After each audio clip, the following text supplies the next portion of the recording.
Давай перемотаємо наше розбите кохання скотчем. Міцно скріпимо його знову.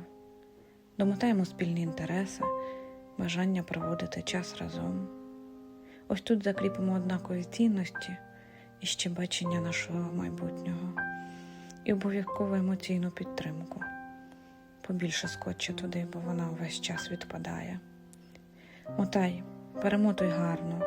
Скотч вже перевертається, не липне, складається в дивні гірські взори. Його вже так багато, не видно, що було під ним. А може, дарма це ми? Якщо кохання розбилося, то назад вже не склеїмо. Хай би скільки кілометрів скотчу не намотали. Якісь частини постійно відпадають кудись у прірву наших прожитих днів.